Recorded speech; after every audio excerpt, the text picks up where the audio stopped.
Hey, welcome to Crocker and Cohn. That's Eric Crocker. I'm Grant Cohn, and this morning we're partying like it's 2012 because the Niners are having their 2012 reunion, bringing back Tony Montana, the Tony Montana squad. That was 2011. But I got a question though. Why are they doing a reunion? I have no idea. Because remember back in the day they said they don't celebrate NFC Championship banners, but now they do. I don't know. Okay. It seems weird, right? And the timing of it is all very strange. It seems like something I wouldn't be too fond of if I were the head coach, especially going into a game like this. I just didn't understand. It's like, they went okay. They were good. They were, but honoring them, I feel like you honor like Super Bowl winning teams. But I could be wrong. I appreciate that time. I think they were really good, but I just didn't understand like, are we gonna bring all these guys back and honor them for reaching the Super Bowl? Right. And especially considering we know how they all got shown the door 2 days later, 2 years later, because they didn't win the Super Bowl. So now it's kind of like rewriting history. Like, hey, Jim Harbaugh, we love you. Alden Smith, we love you. Is Colin Kaepernick going to come? If you want to come, you're welcome to come. I mean, it's very interesting. It's a different move from Jed. And because he was a villain for a long time, this sort of makes him look like the good guy. And if he could patch things up with Jim Harbaugh, that'd be very interesting. But my question to you is, does Harbaugh's presence at this game, I mean, I can only imagine the ovation he's going to get when they introduce him. Does this put more pressure on Kyle Shanahan this Sunday, given that the 49er fans are at Kyle Shanahan's neck this week? If I'm Kyle Shanahan, I don't feel the pressure. I mean, it's like, well, you didn't win nothing either. I don't even know why they're honoring y'all. So, and if I'm Shanahan, at least I know, hey, I still have a chance. I still have a chance to redeem myself from some postseason losses. Like, Jim, you can't. And you need to stop getting your ass whooped over there in Michigan when it comes to the big games and playoffs and some of those conference games. So that's true. I don't feel any pressure. At least from his presence, is just like, all right, like, we've done the same stuff. Went to multiple NFC championship games, a Super Bowl, we lost, but right now, I think because of how long ago it was and the fans that love the players from that era, I think that's why it's being made into a bigger deal. But again, I still don't understand why the hell they're bringing them back. I don't get that. Yeah.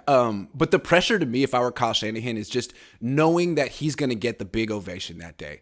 And if I lose, if Kyle loses, knowing that you're probably going to get booed harder than you've ever gotten booed, and just having both of those things happen in the same place at the same time, the optics would be bad. I mean, it might be something they even play on SportsCenter. It's almost like having the Seahawks eat turkey on your field. It's bad. I would really want to avoid that if I were Kyle Shanahan. So that's might be why I'd be like, hey, Nick Bosa, you good? Can you play this week, please? Hey, Jimmy Ward, can you put a cast on that and play, please? Just saying. You think there's a chance the 49er fans boo Kyle? Yes. If they lose, I'm not saying they lose. They could win this game, and in which case they will probably carry him out on their shoulders like a hero. But if they lose big, if they lose 38-17, something like that, I don't know. It could happen. Do you think, now you talked about the pressure that it might put on Shanahan. Yes. Do you think, I think there's a bigger question here. All right, we didn't go over this before we started recording, but sure. Does Jim Harbaugh's presence put pressure on Jed York? Yes, I knew you were going to say it. Yes, it does. But at the same time, maybe Jed looks at it this way. Maybe he's like, you know what? I'm a little disappointed with Kyle, but I'm also scared to move away from Kyle because I don't know who to go to. And fans might really turn on me. Well, not if he gets Harbaugh.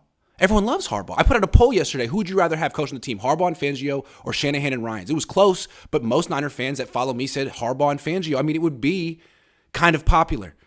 They've won 2. So I don't know. I mean, it seems like a legit option for Jed if he can pull it off. Now, I don't know if Harbaugh's into it. I mean, can you imagine how much butt Jed would have to kiss to make that happen? Like how much money he would, not butt, it would have to be money. It would have to be so much freaking money.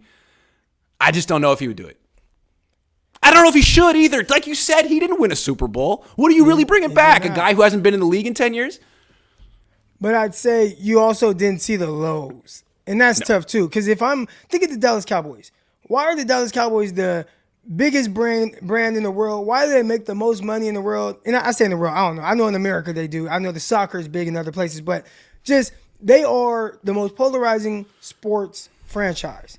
And they ain't won nothing since 90. They ain't been to a championship game. They love to be able to celebrate bringing back some guys because, oh, man, 2012, 11, 12, 13, we were in the NFC championship game. We went to a Super Bowl, and we done it again. They ain't had that type of success. But as long as you just don't have a whole lot of lows, I think it still keeps everybody engaged.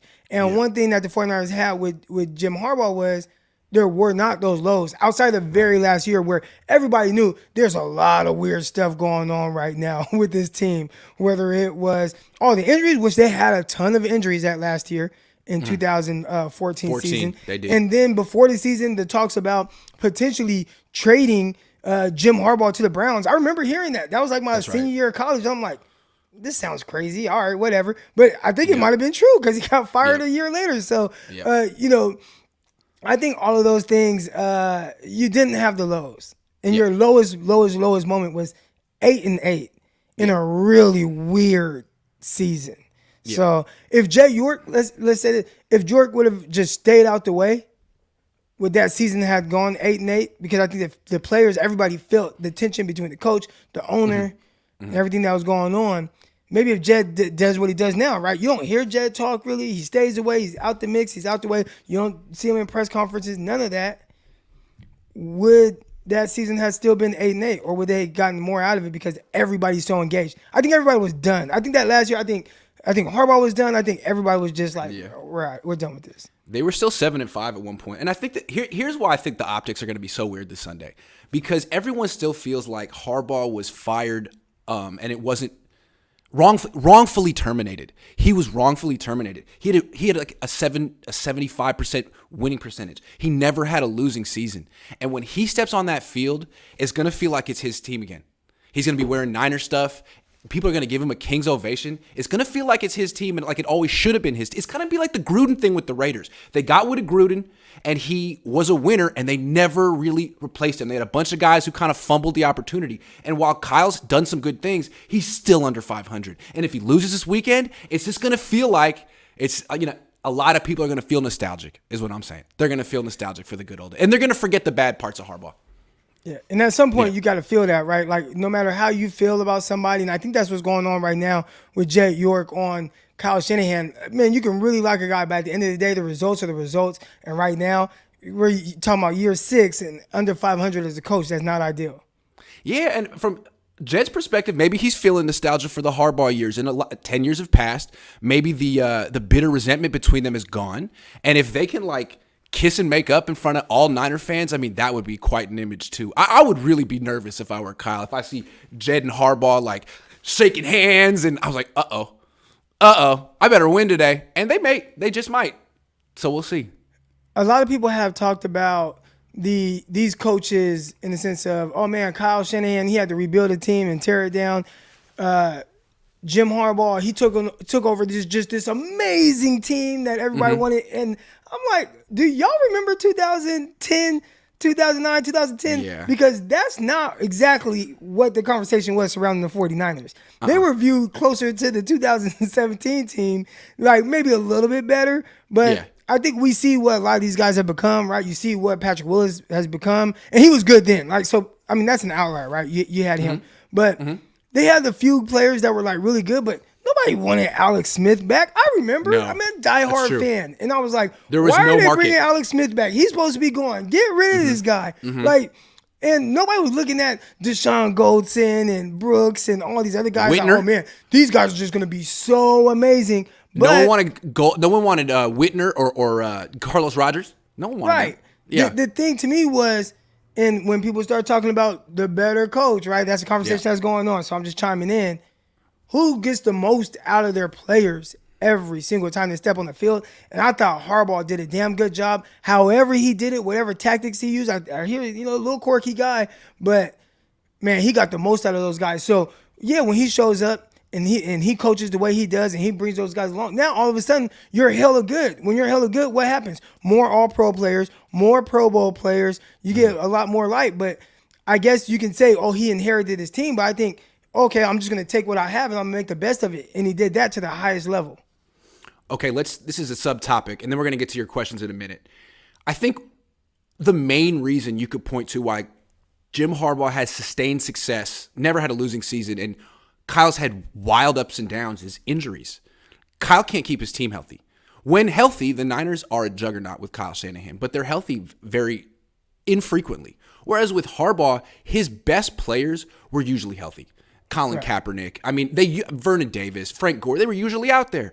And my question to you is, should Shanahan be held responsible for this injury pattern, which is just year after year after year, or not? What do you think? I think at some point you have to look at what you are doing, because this is a reoccurring theme. Yep. And it seems like it's happened since the last year that Harbaugh was there, right? 2014, he lost a lot of guys. And since then, it's just terrible. And, it sucks. I remember, before the Falcons game, I see that tweet about they got this like bus tweet or whatever, and they're ranking the teams, healthiest to, least healthiest or whatever. And the 49ers dead last. And that was before Travarius Ward. That was before Hufanga. That was before Ed Bucam, right? Like that. And that was the same story 2 years ago, right? 2 years ago. They were the number one most injured team. It's like, again. Right. So how is this a reoccurring theme? A couple years ago, we did have, it feels like a couple years ago. Maybe it was a year ago. However long ago it was, we had Will Blackman on, and we all talked to Will and asked him questions about preparation. And he talked about how Seattle, how much better they were than other teams at the way that they prepared and taking care of the body and paying attention to that, and how Pete Carroll, like, it started with him and kind of that whole thing. I got to go back and get that, but we were all on there. I don't know if you remember that. Yeah, I do. I do. Yeah. How good they were. That's what the player was saying. He was so impressed at like how proactive they are at keeping people healthy. Yeah, and maybe Will Blackman, maybe right? the 49ers coaching staff needs to get a little bit more involved in the sense of taking the initiative to make sure that they're not doing anything to put any more stress on their players' limbs. It seems like it. I mean, here's why I'm discouraged with Kyle on this issue. Someone asked a question at the press conference yesterday. I don't know if you saw it. It was a TV person asking kind of like not a particularly pointed question. Like, how do you emotionally take all these injuries? It never stops. Like, how do you handle it? And he said, I'm pretty hardened to it at this point. Like I've kind of, like I could take it, almost like you said, I could take it in stride. It happens so much, it doesn't really affect me like that. To me, like, I understand what he's trying to say, but what you're saying is, I mean, it's part of football. It's going to keep happening. There's nothing I can do. It's good. And that's not what I want to hear. What he needs to say is, I mean, the more it happens, the more sensitive I am to it and the more I want to fix it. But that would put the target on his back, and he can't fix it. I don't know. Yeah, but again, you're the head man. So at some point, you're going to take responsibility for it, whether you go out and do it and figure it out, or if you get fired because, my record continues to be under 500. And how much longer can you kind of parade that type of winning percentage, regardless of if we understand the context of it. We understand not having that guy at quarterback consistently or healthy enough, but you got to take some accountability just for like the play calling with Trey Lance. And I heard his comments on that. And, have you watched football? Well, everybody does it. Everybody does this and that. And it's like, not the way you're doing it. So exactly. And there has to be some level of accountability that he takes for the way that some of these injuries are happening. Not all of them, but, just I agree. Overall. But I just don't feel like they value availability and durability. Like, for example, they traded DeForest Buckner for Javon Kinlaw. I mean, Kinlaw had the red flag at the combine, and Buckner had shown that he was durable in the NFL, and they were like, it's cool, let's do it, 1 for 1. That just shows you that they're not valuing that particular trait, availability, durability. That's on them, and that's an organizational decision, and it's gotten them burned. I'm sorry. So I don't know. I think it is on him, and if he does get fired, it's going to be because of this, not because of he never got the quarterback, but still with Jimmy, they win a lot. I mean, if he could just keep the team healthy, they would be having 10, 11 win seasons every year, and they wouldn't be talking about getting fired. But he can't. He can't. That's a big problem, man. Right. Especially when other coaches can, other teams can. Harbaugh did. And that's why people are going to – sorry, go ahead. That's my thing that I look to, and not just with the injuries, but I think everything that's going on, whether it's the lack of points being scored and all those things, always point to, these other teams are scoring points. Like, why can't you? But that's a whole nother topic. Eagles scoring points. You know what I'm saying? Weird. All right, let's take some questions, then we'll get to our game preview. Rod Simmons Real says, quick, should you we mentioned the Eagles, and I haven't heard anybody. Maybe they have, but whoever their head coach is, I can't even think of it. Soriano or something. Sirianni. Nick Sirianni. Sirianni. Okay, I was close. Yeah. Is he some offensive genius now that he's getting the most out of Hurts? Like, is that what it takes? I mean, but Kyle, you can't. I mean, I'm just asking questions. I don't know. It seems to me that the most important, okay, if we're talking about coaches here, the most important skill is the ability to evaluate quarterbacks and develop quarterbacks. I don't care about your scheme. Your running game, we'll work that out. Can you pick the quarterback? Can you develop the quarterback? Very few people can do that. Very few. It's very hard. And it seems like Sirianni might be one of them. Well, I think this, because again, when we talk about evaluating the quarterback, that wasn't Sirianni's quarterback. True. Right? Like, he wasn't there when Hurts was Howie back. Roseman picked that guy. Good Right. for Howie. So it's really more so about, can you put your quarterback in an advantageous situation for him? Yep. And that might be even bigger than the actual talent and whatnot. Because Yeah. I thought Jalen Hurts was a running back coming out of when he was at Alabama. Yep. I'm like, this dude's a running back. Exactly. Right? And we Yep. see him now, and it's like, damn, top 5 quarterback in the league. At least that's what it looks like. That's how he's playing, right? At a high level. But he's improved so much. He has improved a lot, but it's not like he's improved. Like, if you just watch the games, it's not anything eye-popping or like special. It's just doing the right things. Yes. You know what I'm saying? He just Doing seems the more right confident things, as a thrower. Make some plays off script, make some Yeah. plays with my legs, and then just do the right thing a little bit more. And just continually stack doing the right thing. But it's not like, oh my gosh, look at this amazing throw. So when we talk about evaluating like the quarterback, I really think it's just more so of, let me make sure I put my quarterback in a situation to where whatever his skill set is, he can win. And right now, Sirianni, is that his name? Sirianni is doing that better than Kyle. No question. No question. I mean, to be fair, they have weapons over there in Philly, but they got weapons here too. I don't really see the excuse right now. But anyway, let's answer some questions and then we'll get to back to our show. Rod Simmons says, shouldn't we be trying to save Verrett for closer to the second half of the season in hopes for him making it healthy for a playoff run? I mean, yeah, but it seems to me that, here's my question. If the Niners had won last week in Atlanta, would Bosa and Jimmy Ward and Verrett be potentially playing this week against the Chiefs? Or is this kind of a desperation move? No, I think they would. I mean, these were conversations that were popping up before the game. So, they did have Nick Bosa. He was practicing, and maybe they felt like they could get through the Atlanta game without those guys and still win. But they were all gearing up to this game. It was always gearing up to this game. I think they were going to be playing in this game no matter what. Yeah, of course. Desmond LaFleur says, do you think Kyle Shanahan will ever use Jordan Mason? Eventually he'll have to. Yeah, but, I mean, it's discouraging. I don't know. I haven't really seen him. I mean, we watched him in preseason. It's okay, you could tote the rock a little bit, but I haven't seen anything to where it's like, oh man, I gotta run him. Like, I gotta have him on the field because he does this so much better than these other guys. Now, maybe he does, and maybe he just needs an opportunity. But I think to the extent of how I hear a lot of fans talk about him, I haven't seen that version of a back just yet. Well, we've only seen one carry, but right. I really haven't seen much of him anyway. I just like the way he seems difficult to tackle and he seems decisive. But I don't know. We'll see. We shall see. I call him Jeff Wilson Jr. He reminds me a lot of Jeff Wilson Jr. Jr. Jeff Wilson Jr. Jr. Yeah, Jeff Wilson Jr. The third. There we go. The third. GTC Real says, this is blasphemous. How dare y'all crap on Harbs? Wait till Kyle gets his 2029 Super Bowl runner-up reunion. That's going to be fun. I think that's sarcasm. Super fun. Yeah, I got it.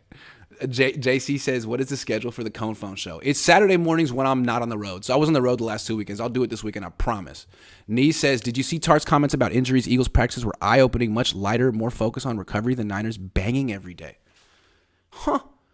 Interesting. I always thought the Niners when the player speaks out, there's something to that. Yeah, Tart would know. If that's Tart how would he feels about how it was.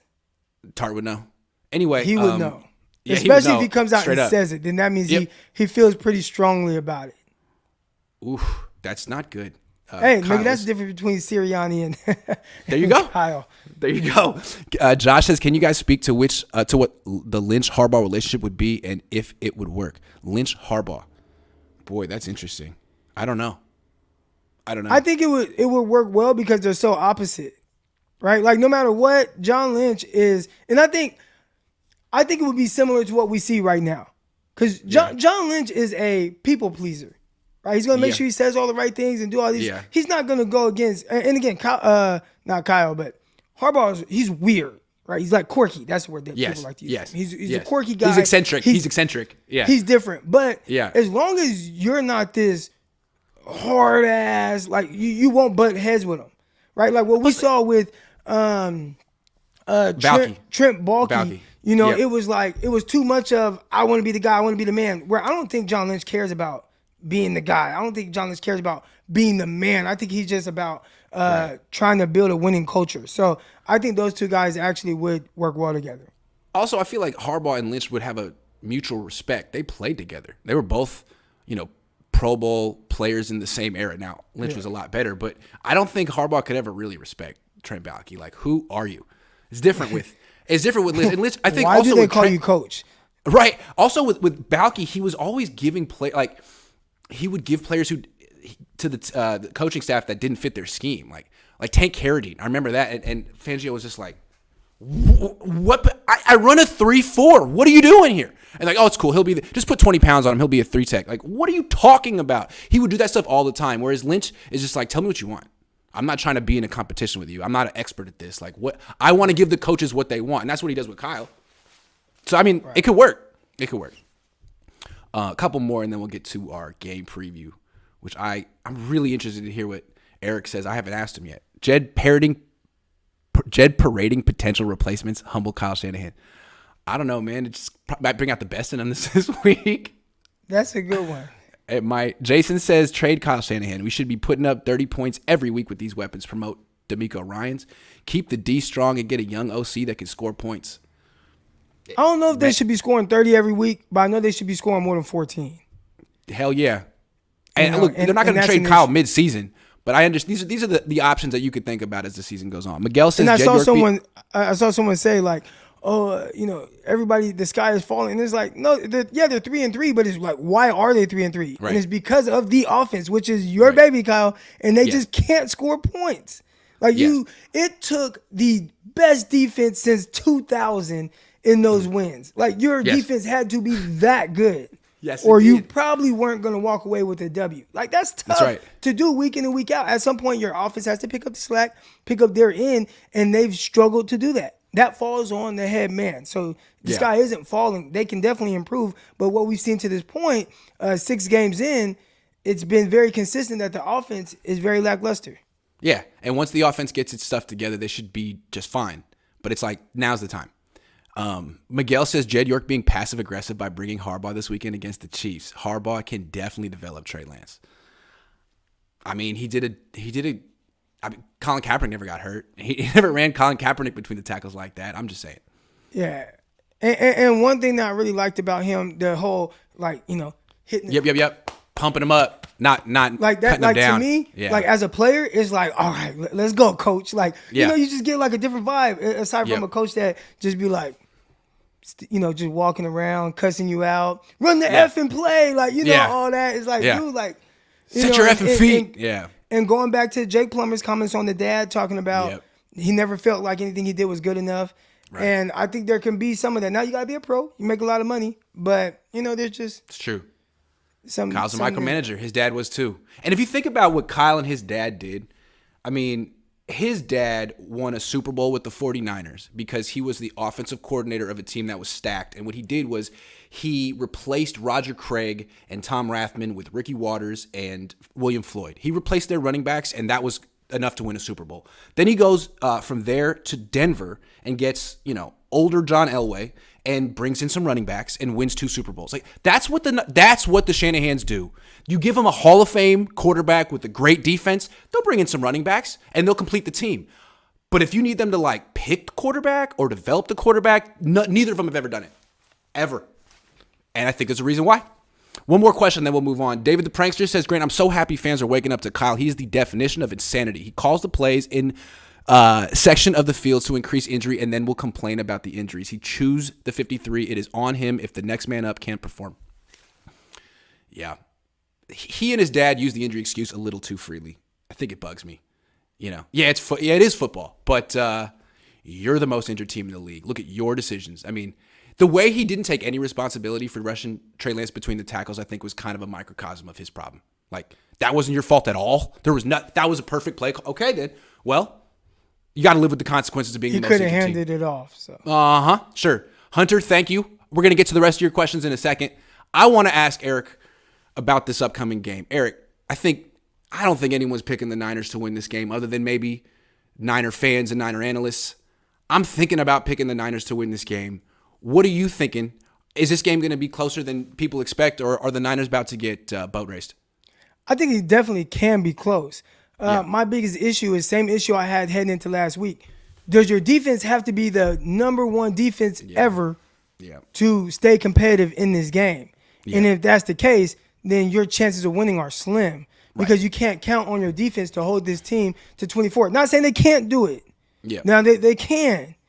But I don't think you go into a game saying, all right, guys, we hold them to 17 points like we've done everybody else, or 10 points or whatever. We win this ball game. Absolutely not. I think you go in there saying, we got to get 30. Guys, we have to score points. And if we get a great performance by our defense, awesome. We have a good idea of what we want to do schematically. Our game plan is good. DeMeco's going to have these guys coached up. But just in the case of some plays happen that we can't account for because Mahomes just does Mahomes things, we got to make sure that we can back our defense and score points. My issue is they have not proven that they can really score points. We did see it in the Panthers game, but you also saw 2 touchdowns come from a pick six, and then another one where they had got a stop on on the Panthers' own 3-yard line. Then the 49ers just ran the ball and scored, right? So, again, I think the 49ers have to be better offensively, and I haven't seen that version of the 49ers yet. And I hope it is this week. Because that's what it's going to take for the 49ers to win. If they do that, then definitely they can win.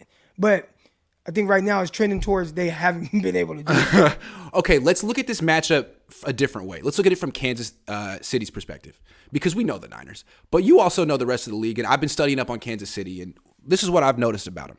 They have a really good run defense. It ranks really high, which is a good place to start when you're going against the Niners. Because they usually only win when they run the ball well. So they got a good D-line. They statistically good against the run. They have the worst pass defense in the league. The quarterback rating given up 107 is 32. They've given up 15 touchdown passes and they've intercepted 1 pass. They can't cover anyone so far. Good D line, but their back 7 coverage is terrible. Then on offense, no Tyreek. Their wide receivers aren't going to beat you. Juju and Marquez Valdez-Scantling. At least, they're new to the offense. It just seems like they haven't really become serious weapons yet. And then Kelsey's great, of course. But if Jimmy Ward plays, even with a cast, that's a pretty good matchup. Better than Hufanga. Better than most safeties against Kelsey. And that's all I got. I feel like this defense from Kansas City isn't that good. And I don't know what the Niners are going to do, but they should be able to get some big plays in the passing game, even if they're balanced with their run pass. And if you look at what the Raiders did, the Raiders were able to not only get big plays in the passing game, but in the run game as well. Josh Jacobs looked like Ezra and James. Yes, he did.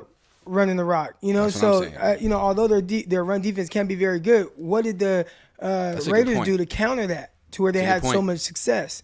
So that's where I'd be looking at. Okay, we know we want to run, we know we want to pound the rock. How do we do it? And then obviously you want your passing plays to work off of your run looks, and then maybe you can have even more explosive plays. And then Eric Crocker can stop complaining about the offense not scoring enough points, especially in the second half.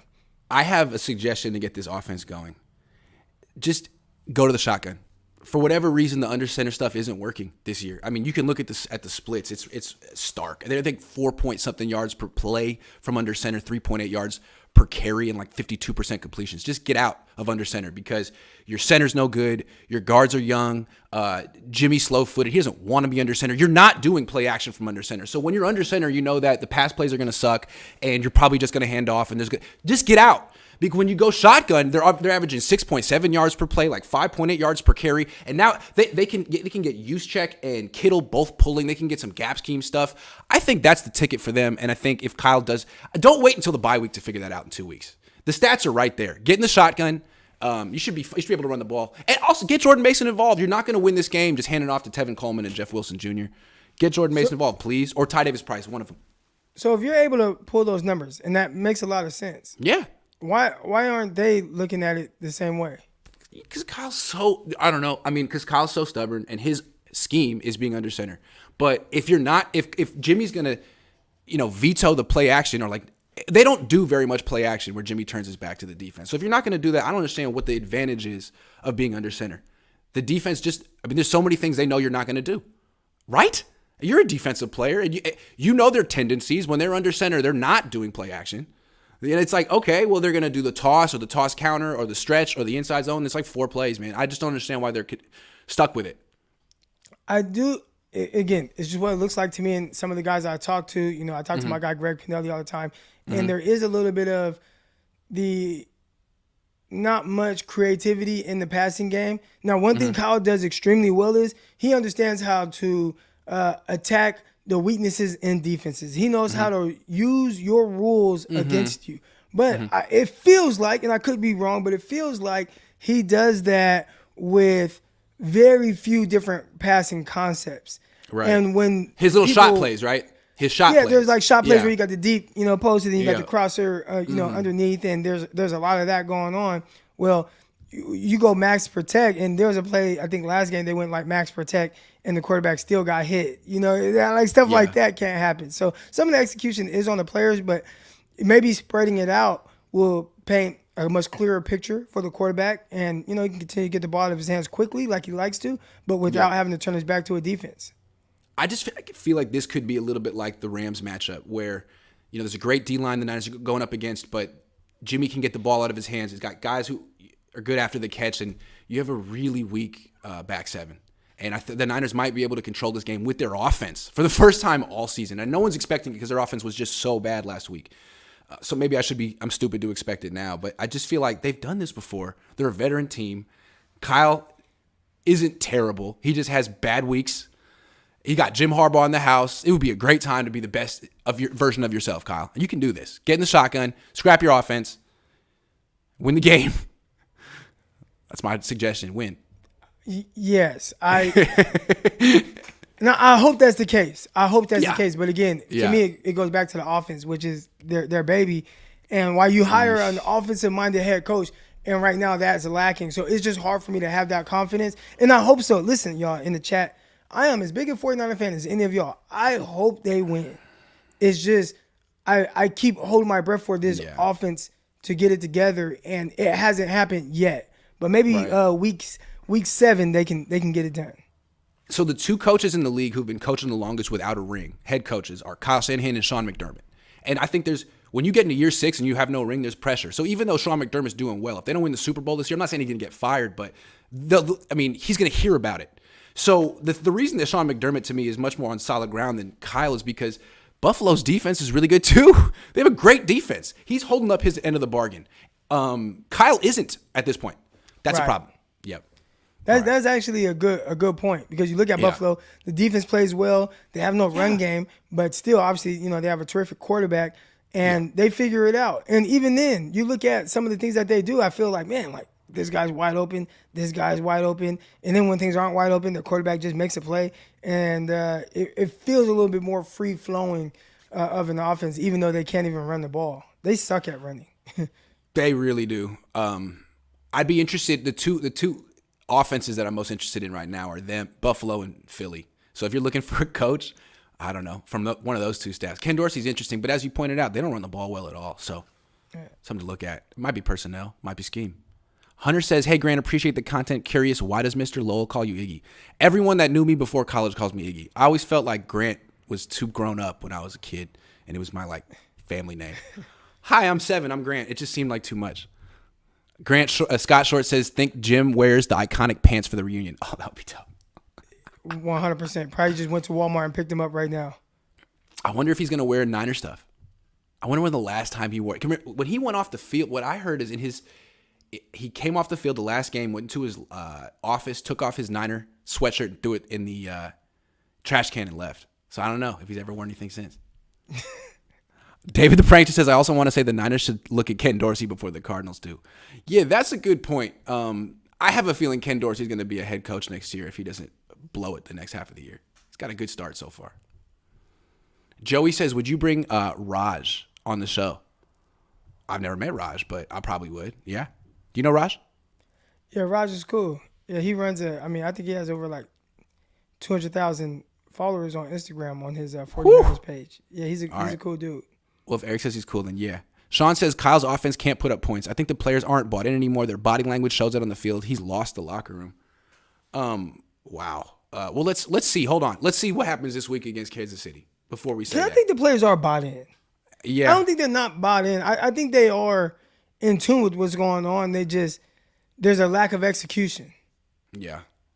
Maybe they kind of felt that, hey, if we're going to sit half of our starters against Atlanta, how sold out are we to win this game? It just kind of felt like a, hey, we're okay losing this game kind of vibe.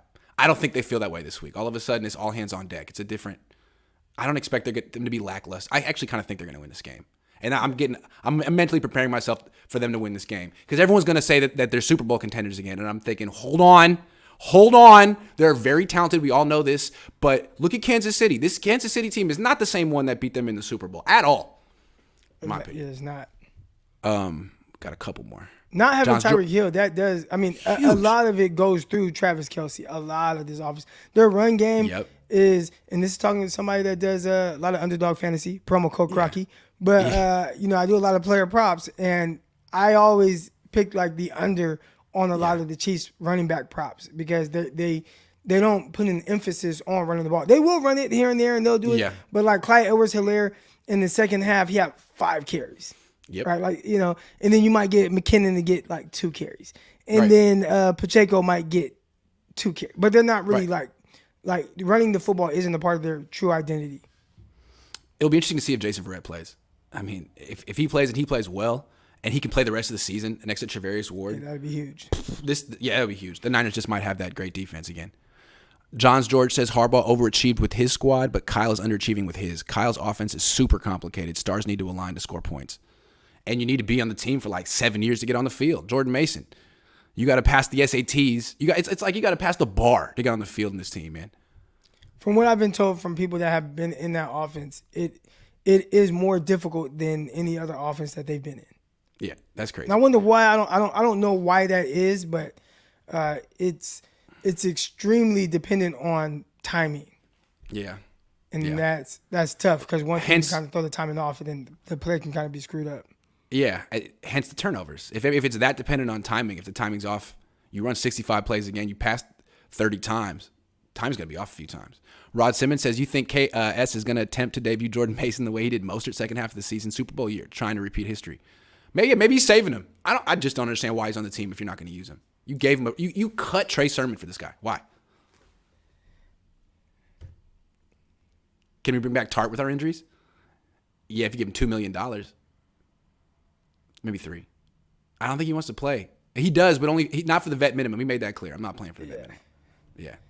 I think the first year out of kind of, not making the money that you're used to making, I think guys kind of push back on either making vet minimum or even the practice squad money. But then that next year, they're like, all right, I'll take it. I miss football. I feel you. Yeah. All right. So we'll see. But I've always liked Tart, man. I think he's a good football player for sure. Hold on. Carson says, who wins, healthy Shanahan team or Harbaugh's? Healthy Shanahan team. What, for the 1 week a year? I don't know. Harbaugh's team had a good offensive line. That was the thing about it. It had the best offensive line in the league in 2012. Yeah, they're moving bodies. They invested too. Anthony Davis, Mikey Potty. I was like, how are you John taking Dez Bryant? I was upset they passed over Dez.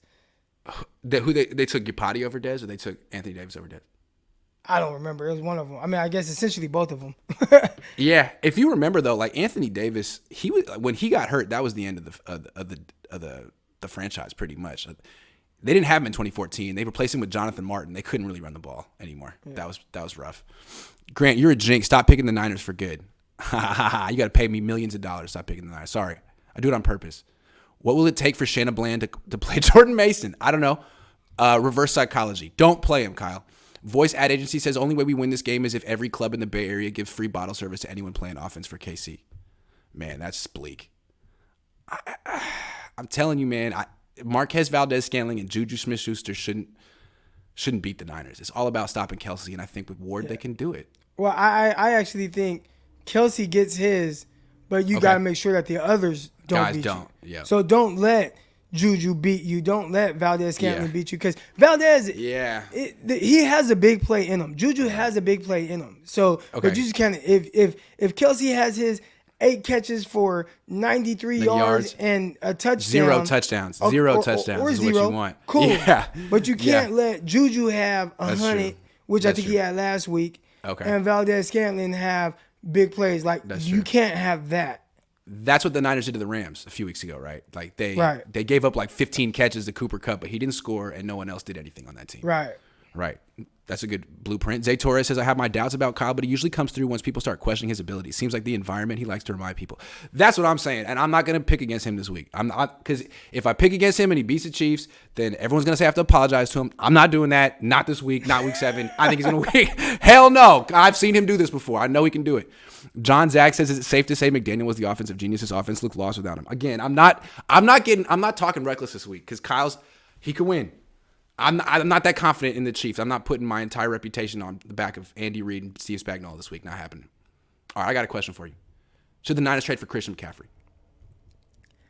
Oh, that's a good one. Now, if we're just saying without me knowing, the cap ramifications and all that type of stuff, I have a couple of issues. One, he struggles to stay healthy, and that's been the 49ers' biggest issue as well. So we talk about getting Kinlaw and him only having one good knee when he was drafted, and like the injuries that have happened since then. So it's like, well, do we take, trade whatever you might have to give up for McCaffrey, which that's a whole nother story. I don't even know what you would have to give up. But for a guy who has shown, hey, man, I struggle to be healthy. And then you already have Elijah Mitchell. I think he actually runs very well. When he was playing against the Chicago Bears, I'm like, man, this is like Walter Payton Jr. He's moving, he's smooth, and he's hurt. So it's tough. If you told me, Croc, I can guarantee you that Elijah Mitchell will stay healthy for the rest of the year, then I'd say I wouldn't give up the capital and money to go get McCaffrey.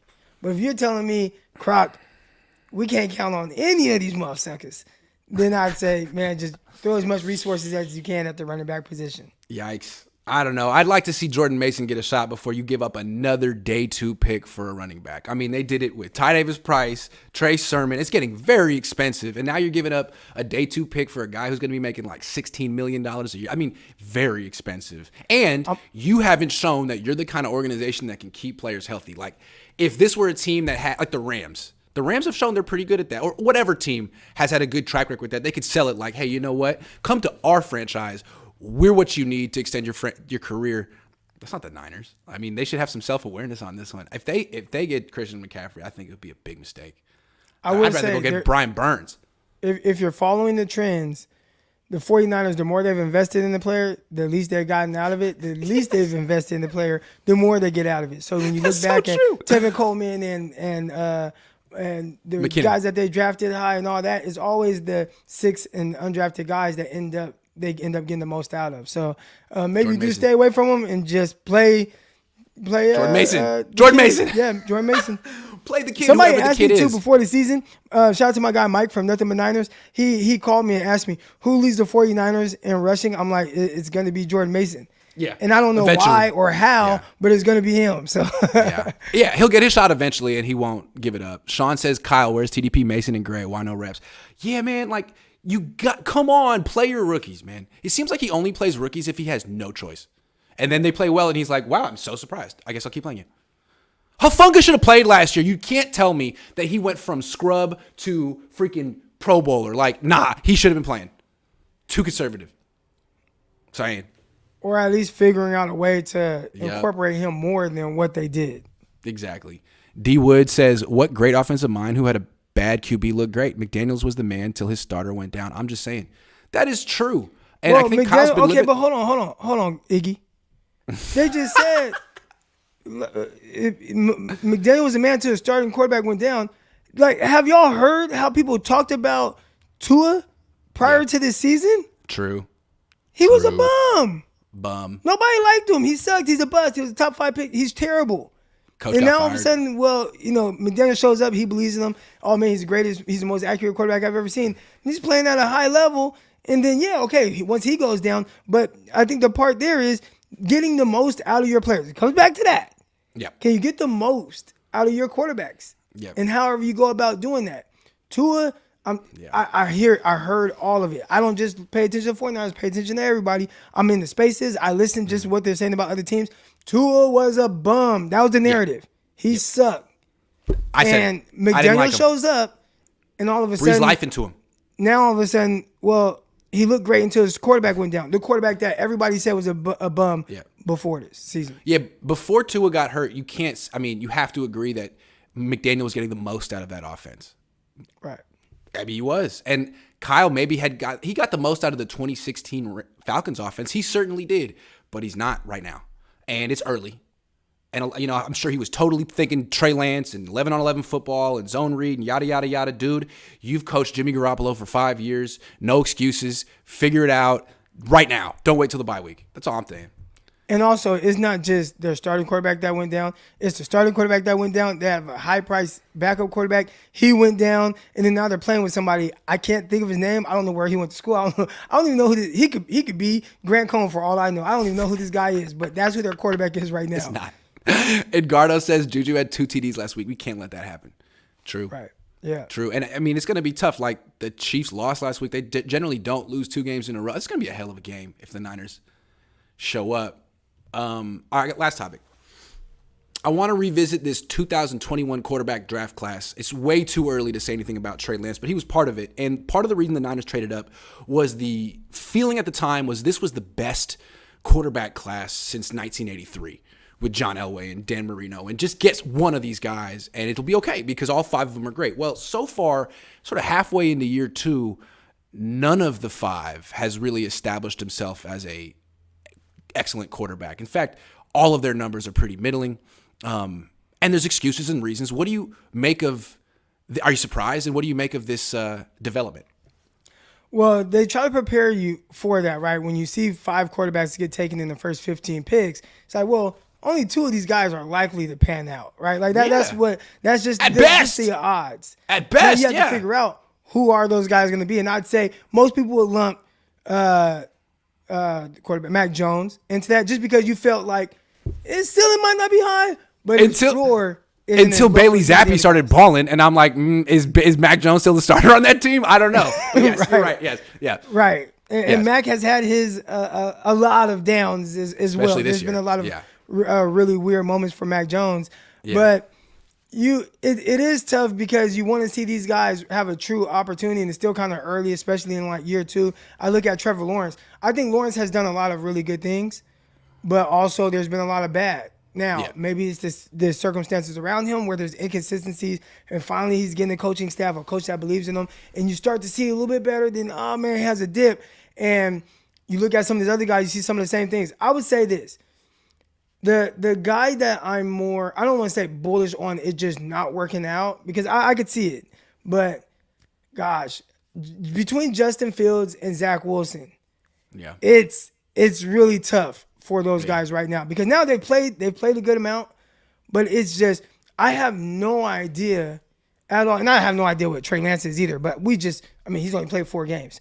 But with those guys that actually have played and what it looks like, is like I just need more from really both of them. Now the Jets, fortunately for them, they're 4-2 right now, and that's great, right? And now it kind of gives you that leeway of just going through, but they just won a game where Zach Wilson threw for 100 yards. Yeah. So I think Zach and Justin Fields, I'm probably a little bit, and Mac Jones, and not in a bad way, but I feel like I'm a little bit more bullish on. I think what I'm seeing is a little bit more of what they will be. But I'm trying not to, just rush to judgment just yet, but it looks a little funny. My question to you is, with these guys sort of struggling their first couple of years, some of them may turn out to be great, but if they don't, is the evaluation process off in the NFL with the quarterback position, or is the coaching development process off? It's got to be one of the two. Or these quarterbacks are just young. I think the rush on quarterback development and how it has to look. Yeah. Because when you look at a lot of these other guys, and again, you're going to have the outliers. So you see what, Burrow or Herbert, which Herbert, I don't know, he loses a lot of games, but he does some special stuff. But you see some of these guys that just hit the ground running, and I think you just think that all guys are supposed to look like that. And that's just not going to be the case. So Ideally, these guys, I think my guy Quincy Avery says it, all quarterbacks need to sit. Like all quarterbacks. He's like, there shouldn't be any quarterbacks that come in and start because there's just too much going on, especially when you get drafted to a crappy situation, which a lot of these guys have. But it's so hard for a team to sit a first-round pick at any position in today's NFL with that rookie contract scale. Well, There's so much pressure. That's the issue where it is hard, but it's really needed. But you just can't. There's such a rush. So now we got to make judgment on, you know what I'm saying, these guys early on, and everybody's gonna look at that class and bust. And it's like, man, you're a year and a half in. Some of these guys have played more than others. There've been a lot of injuries and banged up. You've had coaching changes, guys getting fired middle of the year. You got a coach that's kicking punters on the ground. Like, you got a lot of weird stuff going on with these guys. And it's like none of that matters because you're young. You gotta play. You gotta win. And I just think that the expectations are a little too rich for a lot of these guys that are coming out. And that's going to continue. That's not going anywhere, whether it's that class or this upcoming class, which I think there's some talented quarterbacks in this upcoming class. But you better make sure that you go to the 100% perfect situation for you, which I think Mac Jones did. And I think they also proved like, hey, man, we can find another guy that's pretty similar to him, but yeah. Well, with Trey, I think it's an interesting comparison because he's trying to replace Jimmy Garoppolo. Jimmy Garoppolo sat for 3 years or more. And when he finally got to play with the Niners, 4 years. He was like 20 years. Yeah, 4 years. Yeah. 3.5 for sure. He was like 26 years old, and he did win his first 7 starts, and that's a big reason why Niner fans will always love him more than anyone else. I mean, that's his team. And so for Trey, like, he kind of needs to be at that level of development or better to win over the fan base and the franchise. That's tough. And so what's he going to need to do? Sit for 4 years? I mean, it's pretty tough. He seemed a little rough around the edges when he got on the field, as he was supposed to. But Niner fans, some of them were upset about it. Like these just little keys, right? And it's easy with Trey Lance because, you know, I get to see every throw, every play, right? Some of these other guys, you know, I'll watch games and just be like, oh, look good, look a little rough, or whatever. And Trey has had his rough moments, but because I've gotten the chance to see every single throw, I'm like, man, I have seen him get better. Like, I've seen him do things where it's like, man, you know, I watch him against the Seahawks. He steps on the field as a rookie, and man, this ball's flying all over the place. Like, ball hit the ground, one hop. You actually stop seeing those things. Like, I you know, whether it was the Arizona game, you did see it in the airmail, then it's like, okay, can he get better from there? Then you watch him against Houston Texans in the regular season, and it's like, wow, where are the bad misses? You see him start to improve on some of those things, right? Then you go back and watch Jalen Hurts when he was a rookie and he was like getting peppered in for it wasn't pretty all the time.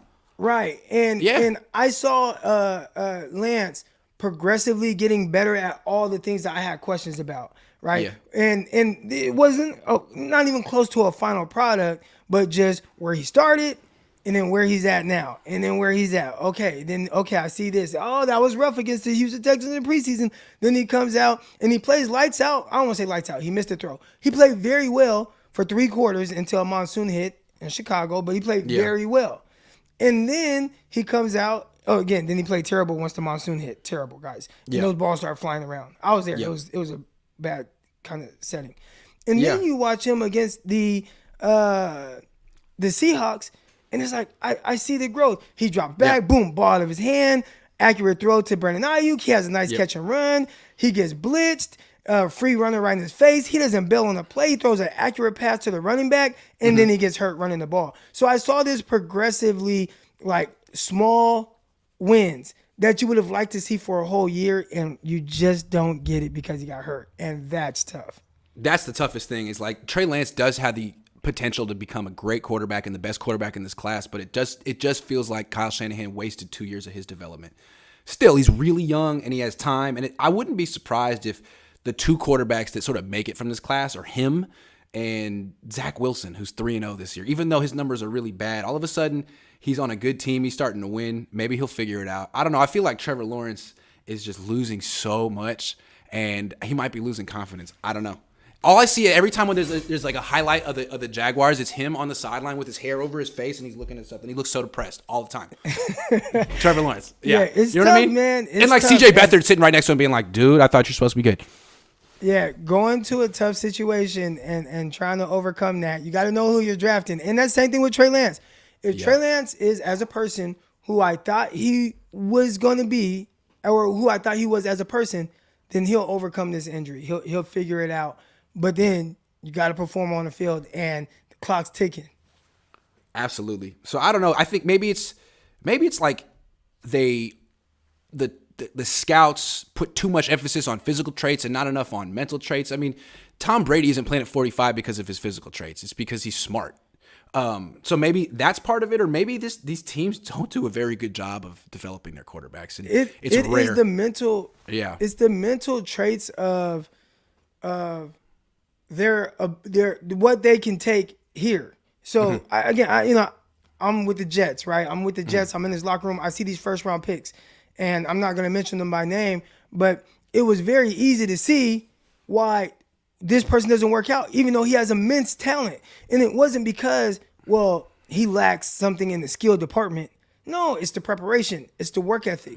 So what you want to do is, what you hope you can do is mirror the big time physical traits with the work ethic and mindset. And that's when you get. And that's what they say about Trey, right? That's what they say about Trey. Right. That's what I'm saying. Yes. So you have to get there. I'm there, right, with Antonio Cromartie. And he was a freak. 6'3", 6'4", 215 pounds. Did not lose any sprint in any workout, right? Okay. But, I walk into the, locker room and stuff, and I go, okay, maybe I'm going to do a little contrast, hot tub, cold tub. And I look, Antonio Cromartie's in there just reading a book, sitting in the ice tub. Like, take every day. That was just every day. He got his little reading glasses on. He's reading in the ice tub, like just chilling, reading a book. And he prepared his body to the highest level. He prepared his mind. Croc, look, this concept right here. Woo. So when the physical capabilities matches the mental makeup, that's when you get the greatness. Now, you got to be able to see that, because Antonio Cromartie was a guy, how many games did he start in college? None. Nobody remember that. He was a top 15 pick by the Chargers. He did not start, and he tore his ACL. People forget all that stuff. And he still was drafted based off of, hey, man, this guy has a lot of potential. But they got this part right, and that's what's most important. So if you got this part right with Trey Lance, he has a chance. The other stuff is all BS. I want to ask you about Geno, because Geno is an interesting case. I mean, he's one of these quarterbacks that was given a chance early. You could say he failed, got relegated to backup status for a very long time, now gets another opportunity in his 30s, and he's killing it. And this is kind of stuff that happened when we were kids with, like, Rich Gannon or Kurt Warner, although I'm not sure they were given opportunities early like Geno was. But it's a great story. You played with Geno. What was your impression of him? And are you, like, surprised that he's doing this? Or you kind of feel like, yeah, he had this in him? I think Geno's early issues was a little bit more of a maturity thing. Oh, okay. And not just he was young, right? I mean, he's talking about 22, maybe 23 going on at that time. And you got the weight of New York on your shoulders. He's a guy who put a lot of pressure on himself as well, I'm sure. Thought he was going to be a first-round pick. That didn't happen. But going from West Virginia to New York is a whole different thing. Yep. It's a whole different thing. And he was lights out there. So I think what we saw early on was not truly understanding exactly how I have to prepare, not truly prepared to really take on an entire organization. You had a coaching change in the middle of that with Rex Ryan, and dealing with all that stuff going on there. And then, you get delegated to being kind of a backup and a journeyman. But I think in that time, he learned a lot. He learned a lot about himself. He learned a lot how to prepare. If you watch Russell Wilson, right? Russell Wilson, people call him corny. He is hella corny, right? Yeah. But you can't question his preparation and how he goes about playing the game to the highest level. And if you're Geno Smith, okay, maybe I don't see the field, but I sit behind that for 3 years, you're going to learn some stuff. And it's like, man, I didn't learn this in New York. I ain't learned this with the Giants. Man, I ain't learned this whole way, along the way. But now I learned it. Now I'm better prepared. Now I'm much more mature for the situation than I was early on. And now the talent that you saw at West Virginia, although it might be a little delayed, now I'm able to just go out and be more of me. And I think that's what version of Geno Smith we're seeing right now. Well, it's interesting. Like, so many quarterbacks, they're drafted in the first round. Geno was a second-round pick, but they're drafted high, and they start right away, and they're not ready, and coach gets fired, and the organization gives up on that quarterback, and all of a sudden he's a journeyman, like Baker Mayfield or Sam Darnold, and maybe their confidence is so shook that they'll never recover. But it seems like there's potential with these guys, and they get discarded quickly, and maybe some of them have something there still. It's the process. This position is way too important for the league for them to be this bad at identifying and developing the position. I feel like baseball is much better at developing pitchers. There's that whole minor league system. Everyone takes their time. Football is like, yeah, it's a quarterback-driven league. We need you. Play right away. You suck. Oh, no. What are we going to do? It's like, come on. I think that if teams had a minor league system where you just send your quarterback to just get the reps for 2 years, right? You draft him for 2 years, you just run this team. We're going to put, whatever. And then, okay, hey, he's ready. Let's bring him up. If the NFL was ever able to do something like that, which they might not because they invest too much money in quarterbacks. It's such a good idea. The quarterback product would be so much better. They used to have NFL Europe. They don't got it. Yes. When we were kids, they had NFL Europe. Yep. They don't got that no more. But if they had that and they were able to send it, hey, don't worry about the 49ers. You go do this. It's the same plays, etc. Just go play for 2 years. Learn the game. Like learn how to be a leader. Learn all these things without the pressures of having to take the 49ers. And we're not going to bring you up at all in your first 2 years. I think the success rate of quarterbacks would be much higher. Agree. And, that's what happened to Garcia. He didn't make it right away. He went to Canada. He balled out. He got to play. He got the reps. Kurt Warner went to the Arena Football League, balled out. He played for the Iowa Barnstormers. And the way I think about it is like, it doesn't even have to be tackle football. If teams are really worried about, man, these got huge investments, we can't risk getting these guys hurt playing minor league football. It could be freaking 7-on-7. You just got to get these guys reps against NFL speed and NFL coverages. That's what you're trying to do. I'm just saying. Yep. But they'll never do it. And I would watch it. If they had 7-on-7 in the spring on NFL Network, that would be so much better than whatever they put on NFL Network in the spring. I would watch that all day. I would too. Hey, real quick, somebody said, Croc, you're talking about Vernon Ghostin. It was not Vernon Ghostin who I witnessed. Yeah, don't slander him like that. David Velez says, did we ever find out the insane record the Niners have when both Bosa and Debo start versus when Jimmy starts? I think Jesse Naylor knows. I forget. But that's the reason they win. Agrees. Eric says, voice ad agency. Also, those rough games were 2 back-to-back division games being thrown in cold. I saw great poise in Trey Lance given the situation he was in. Agree? I still like him. He's continuing. He's working towards it. He's working towards it. I saw this, and this is how I view it. When you watch the Bears game, first 3 quarters of the Bears game, all right, and then the monsoon hit. So that's that's first 3 quarters. I'll give him that mulligan with the monsoon. And if anybody that was there, y'all know what the hell I'm talking about. Yeah. Like it was crazy. All right, but the first 3 quarters, I felt like I saw whatever I was drafting Trey Lance to be. I saw someone putting those things on display, throwing the ball down the field, pushing it. To Juwan Jennings, the layered throw in between 3 guys to Ray. Some decisive throws, stepping up in the pocket, throwing a strike over the middle, first down, third down. Okay, I need to pick it up with my legs. I'm gonna do that. Like the deep out route with timing to Brandon Ayuk, even though they call it offensive pass. Like you were seeing you were seeing it come together. You were seeing it come together until the monsoon hit. What kills me is I feel like Kyle overreacted to training camp. Trey didn't play well in training camp, but he was going against the best defense in the league. Well, now we know, right? It's like, these dudes are kind of good.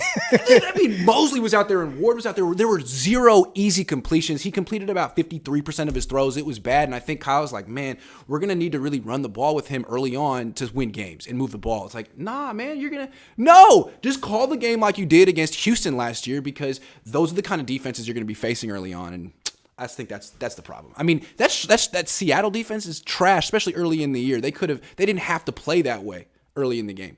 Right. Yeah. Anyway, Stafford was on Jalen Ramsey's podcast and said he thought he was going to SF. Says, look. I reported at the time that Stafford thought he was going to the 49ers. I don't try to break news, but sometimes people tell me things. And what I heard is that Stafford and his camp thought they were going to the Niners. They were a little lukewarm on the Bay Area. You know how Stafford is. He's a little conservative, a little lukewarm, didn't really know how he felt about the Bears, but was into it. Was into the Niners, was into Kyle, was going to do it. And then L.A. made a big pitch, and he was more interested in L.A. But he thought he was going to the Niners. I heard that too. Yep. But I'm not going to lie. Now, here's the weird thing. Maybe you got a Super Bowl out of it, but if you look at Stafford right now, I don't want this version of Stafford, and we're only talking about a year removed from all that. I'd rather have Goff at this point. No, but what I wanted to say is we're talking about developing quarterbacks. It seems like Philly did it the right way. Take a guy in round 2. There's no pressure. You can sort of develop him at your pace. And look what the Titans did. They took Malik Willis in round 3, taking their time. And it seems like Malik Willis has all the talent that Jalen Hurts has. He could develop into that. Maybe when the Niners draft a quarterback, don't spend 3 first-round picks to move up for a guy that you don't – for a college quarterback. You have to understand that there's just uncertainty when you're taking a college quarterback. You can't be that certain he's going to be good. And even if he is good, it'll take a long time. And there's going to be a lot of luck that goes into it. I think what we're seeing right now is at the end of the day, they all go through these development curves. Yeah. And the NFL, playing the quarterback position is too hard to give up 3 first-round picks for – a guy that hasn't played. Yeah. And that's the tough thing. And you brought up Jalen Hurts and watching him and how they went about it, especially once Sirianni showed up. They started him last year no matter what. And it's crazy because Hurts actually played well last year. And I saw people, and I tweeted this out. I actually quote tweeted, and I'm like, why does everybody give the benefit of doubt as it pertains to developing to everyone else, but Jalen Hurts can't? When he just had 26 touchdowns total and like 500 touchdowns, whatever it was. It was like it was a good year. Went to the playoffs.